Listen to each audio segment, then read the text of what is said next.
everyone, we will discuss about the layers of the OSI model and its functions. So, what is OSI model? OSI model is a open system interconnection model. The OSI model describes the function of a networking system. So later, we will explain the different layers of the OSI model where everything happens in a networking system. So, OSI model has 7 layers where they start the bottom. So, the first one is physical. The second one is data link. The third one is network. And the fourth one is transport. And the fifth one is session. And the sixth one is presentation. And the last one is application. And there are the example of the layers of the OSI. So another example is ISO, is same with OSI. ISO means International Organization for Standardization in 1984. OSI is a reference tool for understanding how the data is communicated between any network system. So networking is complex. So OSI models divides the complex functions of computer networks into 7 layers. Physical. What happens here is the data is carried by this hardware. The data goes through it through internet cables, fiber optic, and also the NIC card or the network interface controller. Next is the data link. The data comes to the data link will have a MAC address, which here the data link will claim the data. The data will have its unique attributes that are the 12 characters alphanumerics that is used to identify the individual electronic device on a networks. For example is the switch. A switch will have an ARM table which is he is responsible for handling the MAC address on a device. Transport. The data comes from the network will have a port in this layer. Here, we will find out what is the right port of data, where its destination is. Session. The only thing the session layer does is start or stop a session. Network. Network is the next layer. The data in the data link had a MAC address, but when the data go through this layer, it will have an IP address. The example is the router because it's the one who gives an IP address to a data. Next is the presentation layer. The data that is in the presentation layer is the one who encrypt and decrypt the data. For example, the sender. The sender is the one who encrypts the data because he is the one who sends it. On the other hand, the receiver is the one who decrypts the data because he is the one who sees it. Application layer. This is the only layer that can interact with data. What are the different applications that consist data? For examples are email address, web browsers, or messengers.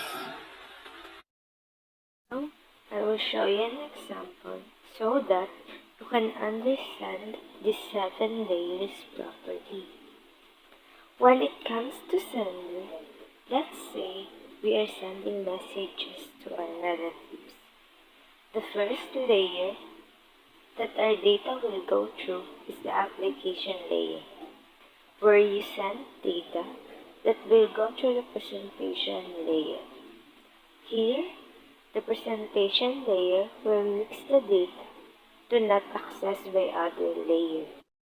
Next, the data will go through the session layer.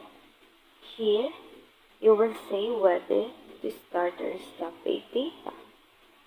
After starting the data, it enters the transport layer, where to send the data in its corresponding port. Each data has its own port. Then, it will go through the network layer, and the data will have its IP address, and having its MAC address through data layers. And lastly, the data will come to the physical layer, and here, the data will be sent or seen. On the receiver, you enter in the physical layer because it is the only layer that can interact with data. It will be read and will have its MAC address in the data link. Then, we'll go through the network layer to have an IP address. Next, we will put the appropriate port in the transport layer to start the data in the session layer. Here, you will decrypt the data. Next, the data will go through the presentation layer and the form of binary numbers or letters that is mixed, and the application layer will read it and rearrange it in the form of text message. The Transmission Control Protocol Internet Protocol Model. It is developed by U.S. Department of Defense. It is the same as OSI model, but here it is only have 4 layers, and that is the application layer, transport layer, internet layer, and network access layer. Application layer. In this layer, it allows the user to interact with an application program and allows user to send data, access data, and use networks. Transport layer. This is the layer that determines how much data should be sent and what rate. The transport layer makes sure that the message is delivered to the correct destination. Internet layer. This layer is also known as network layer. The main function of this layer is to send the packets from any networks and any computer till they reach the destination, irrespective of the route they take. Network access layer. It is the layer that contains the protocols that the computer uses to deliver data to the other computers and devices that are attached to the networks. It is the set of rules that determine how data is transmitted between different devices in the same network. Now, let us summarize what we have discussed in this video. OSI model has its 7 layers to start your networking. Those are physical layer, data link layer, network layer, transport layer, session layer, presentation layer, and application layer. Let us summarize those 7. In the physical layer, or the physical medium standard layer. The examples are the connectors or the cabling. In the data link layer, it provides MAC address. Network layer provide host addressing or the IP address. Choose the best path to the destination, maintain quality of service, and prioritize traffic. Transport layer facilitates end-to-end communications between multiple applications simultaneously or the ports. Services upper layers because it provides ports.